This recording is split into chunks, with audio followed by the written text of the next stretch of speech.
here's another one. We've got 3 sine of 11x over 7 plus 4. This is the entire angle expression, so we have to include the whole thing. Plus 18 is equal to 19. So we're going to solve for all values of x, where that x is between 0 and 5, and we want to know how many solutions there are between 0 and 5. Okay? All right, so the first thing we're going to do is algebraically manipulate this. We're going to subtract 18, cancel. By the way, these can be decimal values as well. I mean, this could just as easily be 18.4, and this could be 19.1. Okay, I've just been using whole numbers, but they can be decimal values as well. So here we're going to have 3 sine of 11x over 7 plus 4 equals 19 minus 18 is 1. Then we're going to divide by 3 on both sides, divide by 3, and we get sine of 11x over 7 plus 4 is equal to 1/3.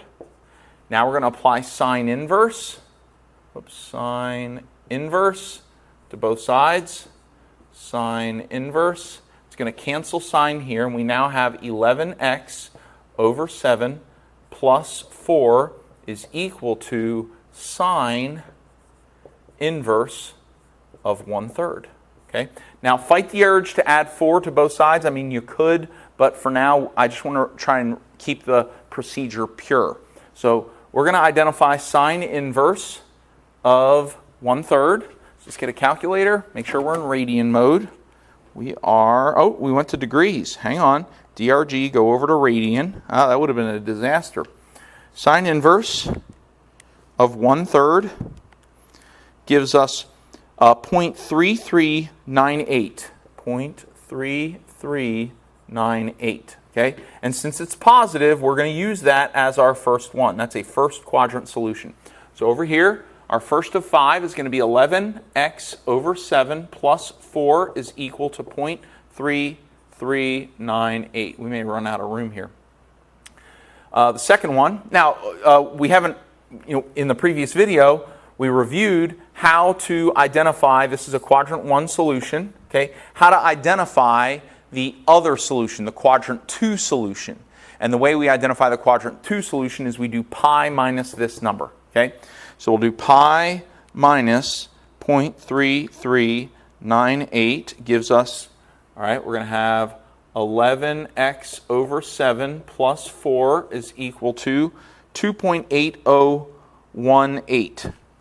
2.8018. That's our quadrant 2 solution. Now to find the next one, 11x over 7 plus 4 is equal to, we got to go back 2, right? From this one, we got to go back 2 and then add 2 pi. So 0.3398 plus 2 pi gives us 6.623 is what it is. 623. It rounds to 6.623.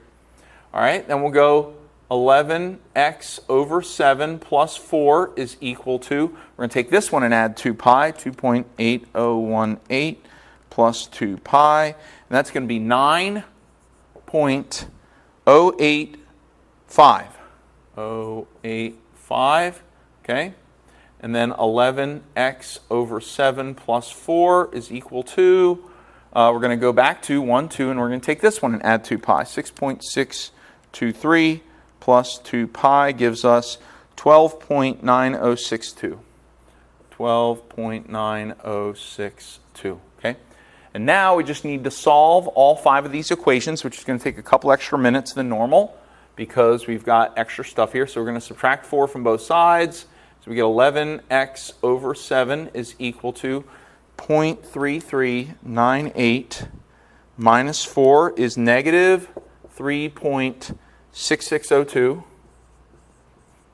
Now we're going to multiply by 7 over 11, and that's going to cancel this, right? Times 7, that's not, hang on. Times 7 over 11.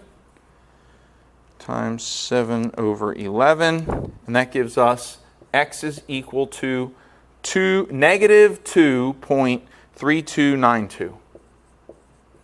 All right, that's our first solution, which is not between 0 and 5. So that's not going to be one of our answers. All right, so now we're going to go to this one. We're going to subtract 4 from both sides. 2.8018 .018 minus 4.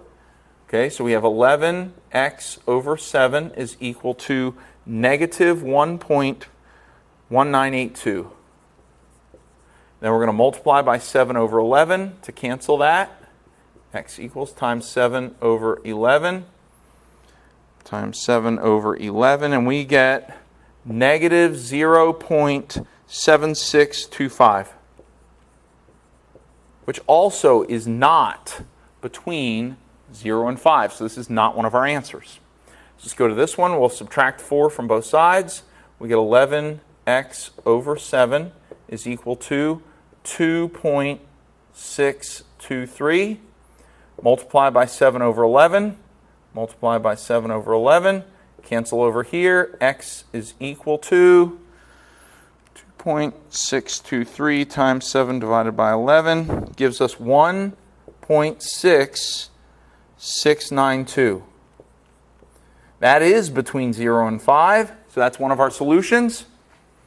Over here, subtract 4, cancel. 11x over 7 is equal to 5.085. Multiply by 7 over 11. That'll cancel here. Multiply by 7 over 11. 5.085 times 7 over 11 gives us x is equal to 3.2359. Okay, that is between 0 and 5, so that's one of our solutions. Last one, subtract 4 from both sides. We get 11x over 7 is equal to 8.9062. Multiply by 7 over 11. Cancel. Multiply by 7 over 11. 8.9062 times 7 over 11. And I get x is equal to 5.6676. This is not between 0 and 5, therefore it is not one of the solutions. We only have 2 solutions between 0 and 5. So how many solutions are there on the interval from 0 to 5? 2 solutions. What are they? Only 2 of them. This one down here, 1.67 and 3.24. Those are our 2 solutions. Okay. All right. I know that these probably take a lot of time, but this is what we've been working up to. This is the skill that we've been working up to.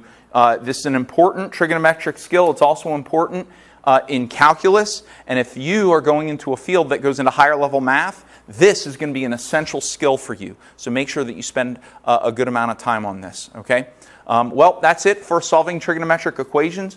From here, we're going to move on to more lessons in trigonometry, but they're going to be sort of in different directions, different areas.